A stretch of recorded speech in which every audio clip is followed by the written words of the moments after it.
Hello दोस्तों, मेरा नाम है रूपेश कुमार महतो और आपका हमारे यूट्यूब चैनल में वेलकम है। यहाँ हम क्लास 12 जियोलॉजी बुक में, ठीक है, जियोलॉजी सब्जेक्ट में मैं आज एक इंपॉर्टेंट टॉपिक को लेकर आया हूँ जिससे क्वेश्चन लगभग हर साल पूछे जाते हैं। ठीक है, तो ये आपका टॉपिक है मॉर्फोलॉजिकल प्रकार का जीव के बारे में। ठीक है, तो गैस्ट्रोपोड का रूपात्मक विशेषता हम लोग यहाँ पर पढ़ेंगे। ठीक है, गैस्ट्रोपोड के रूपात्मक विशेषता का हम लोग एक प्रारंभिक विचार देने बोल रहा है इस क्वेश्चन में। तो गैस्ट्रोपोड क्या होता है, ये एक जीव का नाम है। ठीक है, जीव का प्रजाति का नाम है। तो इसके बारे में इस क्वेश्चन में आपको लिखना है। ठीक है, इसका आंसर में लिखना है। तो चलिए, और ये आपका हर साल आपका 5 मार्क्स में पूछा जाता है। ठीक है, या उससे ज़्यादा भी पूछा जा सकता है। ठीक है, तो चलिए इसका आंसर को हम लोग देखते हैं। तो आपको क्वेश्चन में पूछ रहा है गैस्ट्रोपोड का रूपात्मक विशेषता, यानी उसका रूप आदि वर्णन, उसका संरचना आदि कहाँ पाया जाता है, इस तरह का उसका आपको जानकारी देना है। ठीक है, तो सबसे पहले हम लोग लिखेंगे गैस्ट्रोपोड जो होता है ना, वो एक मोलस्का फाइलम का जीव है। ठीक है, आप क्लास 9 में बहुत सारे फाइलम पढ़े थे। ठीक है, मोलस्का पढ़े थे, बहुत सारे पढ़े थे। ठीक है, ठीक है, तो ये क्या है, ये जो है ना मोलस्का फाइलम का जीव है। ठीक है, इसकी सेल एक कपाटी होती है, मतलब इसका सेल जो है ना वो एक कपाट वाला होता है। ठीक है, कपाटी एक कपाट, इसका मतलब इसका जो सेल है ना वो इसका सेल केवल एक ही कपाट वाला होता है। ठीक है, थोड़ा जीएलजी का वर्ड थोड़ा समझने में काफ़ी दिक्कत होता है। ठीक है, तो आपको थोड़ा मैनेज करना पड़ेगा। तो अगर आपसे पूछे कि गैस्ट्रोपोड का सेल कैसा होता है, तो एक कपाटी होता है। ठीक है, तो सेल जो है ना पेज की तरह कुंडलित होता है और सर्पिल होती है। ठीक है, पेज की तरह कुंडलित और सर्पिल होती है। जैसा कि मैं आपको फिगर दिखाना चाहूँगा, पेज की तरह कुंडलित होती है। देखिए, एक कुंडलित है, इस तरह ये कुंडलित होता है। ठीक है, पेज की तरह कुंडलित होती है और सर्पिल होता है। ठीक है, सांप की तरह कुंडलित होती है। ठीक है, पेज की तरह कुंडलित, सर्पिल मतलब सांप की तरह होता है। ठीक है, और जो सर्पिल सेल के नुकीले भाग को, जो सबसे ऊपर वाला नुकीला भाग था, ये वाला नुकीला भाग को शंख आप देखें ना, शंख उसी तरह। ठीक है, तो ये जो नुकीला भाग होता है उसको हम लोग शिखर कहते हैं। ठीक है, एपेक्स, एपेक्स शिखर कहते हैं। और सेल के दूसरे सिरे में एक छिद्र होता है। सेल के दूसरे सिरे में, जैसे आप शंख का एक सिरा में फूंकते हैं और दूसरा सिरा में भी हवा निकलता है, जिससे आप पानी फिर उसको जब धोते हैं तो पानी दूसरा सिरा से निकलता है। यानी एक जगह में आप फूके और दूसरा सिरा में पानी निकला। ठीक है, यानी जिस दूसरा सिरा, उस दूसरे सिरे में एक छिद्र होता है जिस कारण पानी निकलता है, जिसे द्वारक कहते हैं, जिसे क्या कहते हैं, अपार्चर कहते हैं, द्वारक कहते हैं। इसके अंतिम कक्ष को छोड़कर शिखर और संपूर्ण भाग को सर्पिल शिखर कहते हैं। चलिए मैं आपको डायग्राम में दिखाना चाहूँगा सर्पिल शिखर किसको कहेंगे। तो इसका अंतिम ये वाला भाग को छोड़ो, इसको हम लोग हटा देंगे। ठीक है, इसको हटा, तो यहाँ से लेकर यहाँ तक का संपूर्ण भाग को हम लोग सर्पिल शिखर कहेंगे। ठीक है, और ये वाला भाग को देखिए, जहाँ से एक दूसरा सिरा का छिद्र, यहाँ पर एक छिद्र पाया जाता है, इसको हम लोग द्वारक कहते हैं। ये चोंच हो गया, नुकीला हिस्सा, जिसको हम लोग सर्पिल कौन कहेंगे, ये सर्पिल शिखर। ठीक है, अभी कौन बाद में मैं बताऊँगा कि कौन क्या होगा। सर्पिल शिखर आप समझ गए, यहाँ से यहाँ तक को कहते हैं। ठीक है, उसके बाद आगे पढ़ते हैं हम लोग।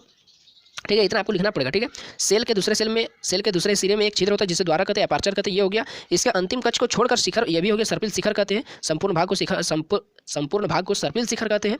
द्वारक वाले सिरे को आधार कहते हैं। द्वारक वाले सिरे को क्या कहते हैं, आधार कहते हैं। द्वारक वाले यानी नीचे का ये जो हिस्सा था, नीचे का ये जो हिस्सा था, ये वाला इस तरह था ना, ये वाला इस तरह, नीचे का ये वाला जो हिस्सा होता है इसको हम लोग द्वारक कहते हैं। ठीक है, द्वारक के ये वाला जो हिस्सा तो उसको आधार कहते हैं। ठीक है, द्वारक किसको कहते हैं, वो जो छिद्र पाया जाता है उसको द्वारक कहते हैं, और वो छिद्र जहाँ पर पाया जाता है उसको आधार कहते हैं। सेल के बाहर दोनों और आधार से लेकर शिखर तक खींचे गए रेखाओं के बीच के कोण को सर्पिल कोण कहते हैं। देखिए यहाँ पर आ गया कि देखिए सेल, ये जो हुआ ना सेल, देखिए ये जो हुआ ना सेल, ये जो सेल, तो यहाँ से ये दोनों, इसका बाहर का सिरा हो गया, तो ये सिरा और ये सिरा के बीच के कोण को, इसको हम लोग क्या कहेंगे, सर्पिल कोण कहेंगे। ठीक है, चलिए फिगर में भी आपको दिखाने का प्रयास करूँगा। देखिए यहाँ से ये वाला बाहर का सिरा, ये वाला दूसरा बाहर का सिरा, और इसके बीच वाला कोण को हम लोग सर्पिल कोण कहेंगे। ठीक है, सर्पिल कोण कहेंगे। ठीक है, इतना समझ में आ रहा है आपको। अब आगे देखते हैं कि द्वारक अंडाकार, अब यहाँ पर बता रहे हैं जो द्वारक होगा वो जो छिद्र होगा, ये वाला देखिए, ये वाला जो छिद्र होगा, ये वाला जो छिद्र यहाँ पर बन रहा है, ये छिद्र का आकार बता रहा है कि कौन कौन सा आकार का यहाँ पर छिद्र बन, जिस तरह का सेल रहेगा, जिस तरह का, ठीक है, जिस तरह का सेल रहेगा उसी तरह का आकार होगा। तो द्वारक इसका अंडाकार हो सकता है, यहाँ पर वो वाला छिद्र तो अंडाकार भी बन सकता है, या फिर आयताकार भी, उस तरह से भी छिद्र हो सकता है। ठीक है, आयताकार भी हो सकता है, वृत्ताकार भी हो सकता है, या फिर किसी और आकार का भी हो सकता है। ठीक है, जिस तरह का सेल रहेगा उसी आधार पर उसका द्वारक का भी आकार होगा। ठीक है, उसके बाद द्वारक के किनारे को पेरिस्टोम कहते हैं। द्वारक के किनारे को पेरिस्टोम कहते हैं। ठीक है, द्वारक के किनारे को, तो देखते हैं हम लोग डायग्राम में समझने का प्रयास करेंगे, कौन वाला हम लोग पेरिस्टोम कहेंगे, द्वारक के किनारे को। ये वाला जैसे द्वारक हो गया, ये वाला द्वारक हो गया, इसका किनारा, इसका जो किनारा जो सब साइड है ना किनारा, उसको हम लोग पेरिस्टोम कहेंगे। ठीक है, द्वारक के किनारे को क्या कहेंगे, पेरिस्टोम कहेंगे। ये हो गया, पेरिस्टोम तक हो गया। उसके बाद है पेरिस्टोम का भीतरी भाग आंतरिक कोष्ठ। अब देखिए ये जो बाहर का जो सिरा था, ये वाला जो बाहर का सिरा था, ये वाला बाहर का जो हिस्सा था, ये वाला, इसका अंदर वाला को हम लोग आंतरिक कोष्ठ कहेंगे, और ये वाला बाहर वाला को हम लोग भीतरी या बाहरी ओष्ठ कहेंगे। ठीक है, अंदर वाला को आंतरिक ओष्ठ और बाहर वाला को बाहरी ओष्ठ या बाह्य ओष्ठ कहेंगे। ठीक है, और पेरिस्टोम में पाए जाने वाले खांच नाल कहे जाते हैं। ठीक है, खांच यानी जो खरोच पाया जाता है पेरिस्टोम में, जैसे पेरिस्टोम में खांच भी पाया जाएगा, जैसे थोड़ा थोड़ा खरोच यहाँ पर यदि पाया जाएगा पेरिस्टोम में, ये वाला जो हिस्सा में थोड़ा थोड़ा खरोच पाया जाएगा उसको हम लोग क्या कहेंगे, नाल कहेंगे। ठीक है, नाल। तो ये हो गया, नाल तक हो गया, हम लोग जान गए कि नाल किसको कहते हैं। उसके बाद नाल वाले पेरिस्टोम को साइफोनोस्टोमेटस, ठीक है,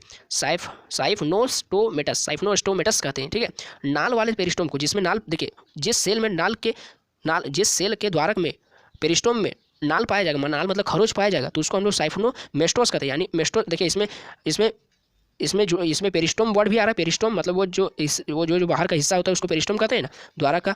ये वाला जो हिस्सा उसको पेरिस्टोम कहते हैं। तो देखिए जिसमें ये वाला भाग होगा, जिसमें नाल होगा, उसको साइफोनोस्टोमेटस कहेंगे, और जिसमें नाल नहीं होगा या फिर इसको साइफोनोमेटस को हिंदी में कहते हैं नाल परिमुख, ठीक है। और बिना पेरिस्टोम वाले संपूर्ण बिना नाल वाले, जिसमें नाल नहीं होगा, जिसमें खरोच थोड़ा सा भी नहीं होगा, एकदम प्लेन होगा, उसको संपूर्ण पेरिस्टोम, यानी वो पूरी तरह से पेरिस्टोम है, यानी पूरी तरह से वो प्लेन है, ठीक है। उसमें थोड़ा सा भी खरोच नहीं है, ठीक है। खरोच जिसमें होगा उसको साइफोनोस्टोमेटस कहेंगे, नाल परिमुख, और जिसमें खरोच नहीं होगा उसको संपूर्ण पेरिस्टोम कहेंगे, ठीक है। वो पूरी तरह से एकदम अच्छा से बना हुआ है, ठीक है। उसके बाद है कि होल भीतर जुड़कर आधार से लेकर शिखर तक एक दंड का निर्माण करती है। जिस तरह हमारे शरीर के पीछे से लेकर एकदम गर्दन तक एक रीढ़ बनता है ना, रीढ़ एक हड्डी दंड बनाता है, उसको हम लोग मेरुदंड कहते हैं। उसी तरह से यहाँ पर भी एक होता है कि इसका आधार से लेकर संपूर्ण होल भीतर से जुड़कर आधार से लेकर शिखर तक एक दंड, आधार से लेकर ये वाला आधार था, आधार से लेकर शिखर तक एक दंड बनाता है, जिसको हम लोग क्या कहते हैं, कोलुमेला कहते हैं, ठीक है। कोलुमेला कहते हैं, जिसको हम लोग मेरुदंड कहते हैं ना अपना शरीर में, उसी तरह इसको हम लोग कोलुमेला कहेंगे, ठीक है। यदि यह देखिए किसी जीव में, जैसे आप मछली देखें कि कहते हैं कि किसी मछली का कांटा बहुत सख्त होता है, इसलिए उसको हम लोग खाने में दिक्कत होता है, लेकिन किसी मछली में क्या होता है, कांटा बहुत नरम होता है, जिसको हम लोग बोलते हैं कि इसमें कांटा नहीं है, ठीक है। उसी तरह से देखिए, उसी तरह से यहाँ पर क्या होगा, यदि किसी जीव में ये वाला जो रीढ़ का हड्डी है कोलुमेला, वो यदि नहीं पाया जाता है तो उसके जगह पर एक छिद्र पाया जाएगा, उसके जगह पर एक खाली जगह पाया जाएगा, छिद्र पाया जाएगा, जिसको अम्बिलिकस कहते हैं, ठीक है, अम्बिलिकस कहते हैं। और जिसमें ये वाला कोलुमेला पाया जाता है उसको अछिद्री, मतलब उसमें छिद्र नहीं है, ठीक है। और जिसमें अम्बिलिकस मतलब वो छिद्र पाया जाएगा, उसको अम्बिलिकस युक्त सेल कहते हैं, यानी छिद्र सेल कहते हैं, यानी उसमें छिद्र है। और जिसमें कोलुमेला यानी रीढ़ का हड्डी है, उसमें छिद्र नहीं है, उसमें छिद्र के जगह में क्या रीढ़ का हड्डी है, तो उसको हम लोग क्या कहेंगे, अछिद्री, यानी उसमें छिद्र नहीं है। और जिसमें छिद्र है उसको छिद्री कहेंगे, ठीक है। और जिसमें छिद्र है उसको अम्बिलिकस कहते हैं, और उस तरह के सेल को हम लोग छिद्री सेल कहते हैं, ठीक है। यहाँ तक समझ में आ गया। देखिए उसके बाद द्वारक पर एक ढक्कन होता है, देखिए द्वारक पर एक ढक्कन होता है, जैसे मैं दिखाने का प्रयास करूंगा। ये वाला हो गया द्वारक, ये वाला हो गया द्वारक। कभी कभी इस पर एक पतला से एक ढक्कन लगा होता है, जैसे हमारे कान में एक थोड़ा सा पतला सा पर्दा होता है ना, उसी तरह से यहाँ पर भी एक छोटा सा बहुत पतला सा पर्दा होता है, ठीक है। जिसको हम लोग क्या कहते हैं, जिसको हम लोग पश्चात ढक्कन कहते हैं, ठीक है, पश्चात ढक्कन कहते हैं, ठीक है, ओपरकुलम कहते हैं, ठीक है। और शिखर वाले भाग को पश्च कहते हैं, पश्च, शिखर वाले भाग को, जिस तरह हम लोग यहाँ पर पढ़े ना कि आधार वाले भाग, यहाँ पर जो आधार होता है द्वारक वाले भाग को आधार कहते हैं, उसी तरह से शिखर वाले भाग को पश्च कहते हैं, ठीक है, पोस्टीरियर, ठीक है। थोड़ा सा इंग्लिश भी पढ़ लेंगे तो थोड़ा अच्छा लगेगा, ठीक है। यहाँ तक होगी। अब देखिए सेल का आकार, हम लोग अभी द्वारक का आकार पढ़े थे कि जिस तरह का सेल रहेगा, आयताकार देखे थे, वृत्ताकार देखे थे, ठीक है, ठीक है, किसी भी आकार का हो सकता है द्वारक का आकार। अब सेल का आकार देखो, तो सेल जो है ना, वो सेल का आकार देखिए काफ़ी इंपॉर्टेंट है, पूछ सकता है सेल का आकार, तो ट्रॉकी आकार का भी हो सकता है, गोलाकार भी हो सकता है, शंकुआकार भी हो सकता है आदि, ठीक है। ये सब सेल का आकार है कि ये सेल यहाँ पर देखिए, ये वाला जिस तरह सेल है उस तरह से कोई गोल हो सकता है, कोई इस तरह चपटा हो सकता है, कोई गोलाकार, कोई शंकुआकार, शंकु जैसा भी हो सकता है, ठीक है, इस तरह से शंकु जैसा भी हो सकता है, ठीक है। तो ये सब सेल का आकार है, ठीक है। जैसे ये वाला लगभग शंकु जैसा है, देखिए ये वाला लगभग इस तरह से शंकु जैसा है, तो ये शंकुआकार सेल हो गया, जिसको हम लोग गैस्ट्रोपोड कहते हैं, ठीक है। उसके बाद देखिए इसका वर्गीकरण करेंगे। वर्गीकरण कैसे करेंगे, तो गैस्ट्रोपोडा को है ना, गैस्ट्रोपोडा को इसके मुलायम भागों के आधार पर वर्गीकृत किया गया, जिसमें इसमें मुलायम भाग पाया जाता है ना, उसके आधार पर इसको वर्गीकृत किया गया। कितने भागों में, 4 भागों में वर्गीकृत किया गया। क्या क्या, प्रोसो गैस्ट्रोपोडा, दूसरा है प्रोसो ब्रेकियाटा, प्रोसो गैस्ट्रोपोडा, दूसरा हो गया प्रोसो ब्रैंकियाटा, तीसरा आ गया ओपिस्ट्रे ब्रैंकियाटा, उसके बाद हो गया पोल्मोनाटा, ठीक है। ये 4 भाग में किसको बांटा गया, गैस्ट्रोपोडा। अगर आपसे सवाल पूछेंगे गैस्ट्रोपोडा को कितने भागों में बांटा गया, तो 4 भागों में, ठीक है, ये हो गया। उसके बाद हम लोग थोड़ा उसके बारे में लिखेंगे कि गैस्ट्रोपोडा जो है हम लोग पढ़ रहे हैं, ये किस फाइलम का सदस्य है, मोलस्का फाइलम का। और ये जो है ना, ये समुद्री जीव है, ये सागर में पाया जाता है, जो कैम्ब्रियम युग से आज तक है। कैम्ब्रियम जिस तरह हम लोग बहुत सारा युग पढ़े, कलयुग है ना, द्वापर युग, उसी तरह से हम लोग जब हम लोग भौगोलिक स्थिति के बारे में जानते हैं, जब हम लोग जियोलॉजी पढ़ते हैं उस तरह युग को, जैसे डायनासोर वाला युग, ठीक है, उसी तरह से जिस तरह हम लोग पढ़े गोंडवाना युग, उसी तरह से कैम्ब्रियम युग होता है, ठीक है। तो ये जो सब जो जीव होता है ना, ये जो गैस्ट्रोपोडा, ये कैम्ब्रियम युग से अभी तक है। हम लोग अभी भी तो समुद्र में शंख वगैरह पाते हैं, ठीक है, तो यानी कैम्ब्रियम युग से ही ये सब पाया जाता है, ठीक है, और अभी तक पाया जाता है। उसके बाद देखते हैं कि कुछ इंपॉर्टेंट पॉइंट लिख देते हैं जो आपके एमसीक्यू में पूछ सकता है। ये सब आपको लिखना नहीं है, ठीक है, जब ये क्वेश्चन पूछा जाए तब इतना आपको नहीं लिखना है, आपको काट के लिख देना, ठीक है। एमसीक्यू होगा उसीलिए मैंने आपको इतना लिखा दिया हूँ, ताकि आपको लग रहा है कि बड़ा है, ऐसा कोई बात नहीं, ठीक है। देखिए ओपिस्थे ब्रैंकियाटा, ये जो है ना वो पेलियोजोइक कल्प से मौजूद है। पेलियोजोइक जिस तरह मैं अभी बताया कि कैम्ब्रियन युग से गैस्ट्रोपोडा है, उसी तरह से गैस्ट्रोपोडा का ही एक प्रकार क्या है, ओपिस्थे ब्रैंकियाटा। ये क्या है, ये प्लेजियोक्लेज यानी पेलियोजोइक कल्प से यानी पेलियोजोइक युग से ही मौजूद है, ठीक है। और ये जो अवशेष के रूप में आधुनिक सागर में, यानी जो अभी का सागर में है ना, ये अभी का सागर में जिंदा नहीं पाया जाता, बल्कि अवशेष के रूप में पाया जाता है, ठीक है। उसके बाद पल्मोनोटा क्या है, ये भी एक प्रकार है किसका, अभी हम लोग देखिए ऊपर में का गैस्ट्रोपोडा का। तो ये जो है ना वो कार्बोनिफेरस युग से आज तक है।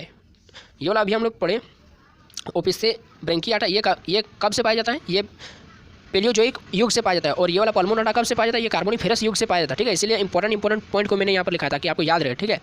और जो भूमि और पानी दोनों में रह सकता है, ये जो पल्मोनोटा, ये जो गैस्ट्रोपोडा का प्रकार है, ये भूमि में तो रह ही सकता है, साथ ही साथ पानी में और भूमि में दोनों में रह सकता है, ठीक है। और इसमें फेफड़े पाए जाते हैं, ठीक है।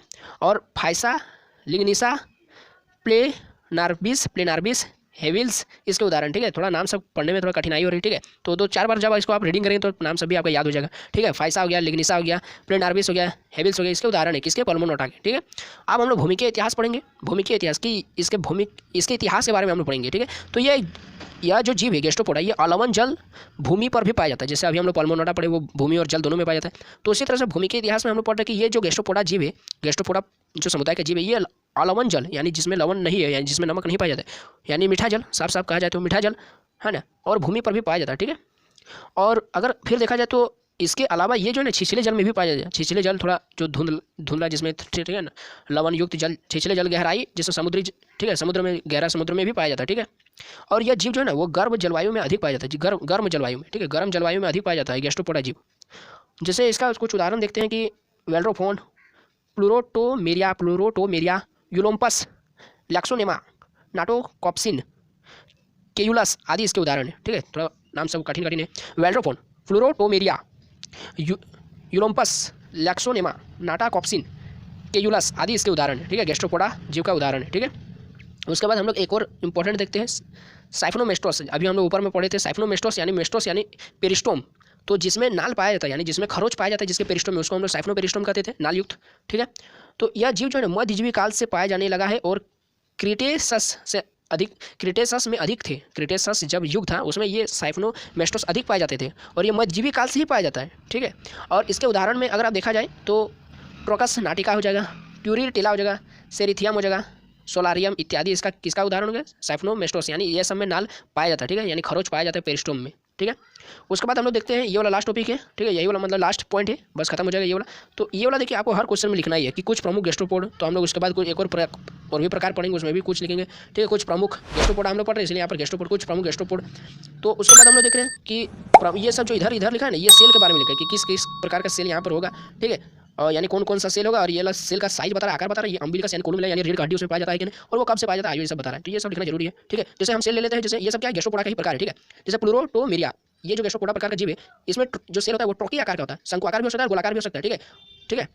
नहीं, गोलाकार तो इसके लिए यानी ट्रोकी आकार का होता है और शंकु आकार होता है, ठीक है। और इसमें रीढ़ का हड्डी हो भी सकता है या फिर नहीं भी हो सकता है, ठीक है, रीढ़ का नहीं भी हो सकता है। और इसका आयु ट्राइसस से वर्तमान तक है, ठीक है, ट्राइसस एक युग है वहाँ से लेकर अभी तक पाया जाता है। उसके बाद देखिए वेल्ड्रोफोन, या इसका जो सेल का आकार होता है गोलाकार होता है या फिर सपाट होता है या फिर दोनों, ठीक है, गोलाकार एवं सपाट यानी प्लेन होता है। अम्बिलिकस इसका थोड़ा छोटा होता है, रीढ़ का हड्डी थोड़ा होता है लेकिन छोटा होता है, और ये पाया जाता है सिल्यूरियन से लेकर पर्मियन युग तक, ठीक है, अभी नहीं पाया जाता है। उसके बाद देखिए ट्रोकस, ये भी शंक्वाकार इसका सेल का आकार होता है, इसमें कोलुमेला होता है लेकिन थोड़ा मुड़ा होता है, ठीक है, और ये ट्राइसस से लेकर वर्तमान यानी अभी तक पाया जाता है। फिर नाटिका, इसका सेल का आकार गोल होता है, सपाट तथा चिकना होता है, ठीक है, और इसमें अम्बिलिकस उपस्थित तो होता है, ठीक है। और इसमें जो जीव है ना वो ट्राइसस से लेकर वर्तमान तक पाया जाता है। और सेरिथियम ये जो जीव है इसका यहाँ पर नहीं दिया, ठीक है, आकार, तो आप इसको छोड़ दीजिए, या फिर इसके जगह में कोई दूसरा इसका प्रॉपर्टी लिख सकते हैं। उसके बाद यहाँ पर अम्बिलिकस अनुपस्थित होता है, यानी इसमें अम्बिलिकस नहीं पाया जाता। अम्बिलिकस का मतलब वो छिद्र जो था, यानी अम्बिलिकस अनुपस्थित, इसका मतलब वहाँ पर कोलुमेला है, यानी वहाँ पर रीढ़ का हड्डी है, तब वहाँ पर पूरा छिद्र नहीं पाया। तो छिद्र नहीं पाया मतलब क्या, छिद्र भरा हुआ, किससे भरा हुआ, रीढ़ का हड्डी से, रीढ़ का हड्डी मतलब कोलुमेला उसमें उपस्थित होता है। और ये जो जीव है वो क्रिएटस से लेकर वर्तमान तक है, ठीक है, क्रिटेसस युग से लेकर वर्तमान तक। तो इस तरह से इस क्वेश्चन को हम लोग यहाँ पर देख लिया। उसी तरह से और भी हम लोग प्रकार लाएंगे, ठीक है, और दो है जो आपके लिए इंपॉर्टेंट है, ठीक है, तो उसको भी हम लोग देखेंगे। तो ये वाला वीडियो आपको कैसा लगा, यदि ये क्वेश्चन आपको थोड़ा मोड़ा समझ में आ गया तो ठीक है, और फिर से इसको और एक बार देख लीजिए वीडियो को, ताकि आपको फिर से रिवाइज हो जाए, ठीक है। तो इसका पीडीएफ मैं आपको टेलीग्राम ग्रुप में सेंड कर दूंगा, तो आप इसको लिख लीजिएगा कॉपी में बढ़िया से और इसको याद कर लीजिएगा, ठीक है। तो वीडियो कैसा लगा आप हमको कमेंट बॉक्स में जरूर बताइए। वीडियो अच्छा लगा तो लाइक करें, शेयर करें अपने दोस्तों में, ठीक है। और पिछले क्लास का जो क्विज का विनर था क्लास 12th में इंग्लिश बुक में हुआ था क्विज आपका, ठीक है, विस्तार का चैप्टर 2 था, ठीक है, द टाइगर किंग था, उसके जो विनर है, थर्ड विनर हुए थे, कौन हुए थे, बलदेव महतो, ठीक है। Congratulation to Baldev Mahato.